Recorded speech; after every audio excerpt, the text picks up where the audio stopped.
ராமர் ராவணனை கொன்றபின் ஈமச் சடங்குகளை செய்ய வேண்டிய அவரது சகோதரர் விபீஷணன் ராவணனுக்கு உரிய மரியாதையை வழங்குவதை விட ராஜ்யத்தை கைப்பற்றுவதிலேயே அதிக கவனம் செலுத்தினார் என்று கூறப்படுகின்றது. ராவணனுக்கு நிரந்தர மரணம் இல்லை, அவர் மீண்டும் எழுந்து தனது சிங்காசனத்தை கைப்பற்றுவார் என்று நம்பிய நாககுல மக்கள் அவரை உயிர்ப்பிக்க பலமுறை முயன்றனர். ஆனால் அவை அனைத்தும் தோல்வியடைந்தன. அதனால் ராவணனின் உடலை 8000 அடி உயரமுள்ள மூவாரா எலியாவின் ராகலா என்ற மலையில் ரகசிய குகைக்குள் பாதுகாத்ததாக நம்பப்படுகிறது.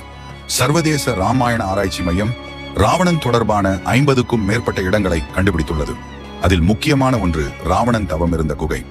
சில ஆராய்ச்சியாளர்கள் கூற்றுப்படி அங்கு 18 அடி நீளமும் 5 அடி அகலமும் கொண்ட பெரிய பெட்டிக்குள் சக்தி வாய்ந்த ரசாயன மூலிகைகளால் ராவணனின் உடலை பதப்படுத்தி ஆயிரக்கணக்கான ஆண்டுகளாக அழியாமல் பாதுகாக்கப்பட்டிருப்பதாகவும் நம்பப்படுகிறது. இது உண்மை என்றால் அவர் மீண்டும் எழுந்து வருவாரா? வந்தால் என்ன நடக்கும்?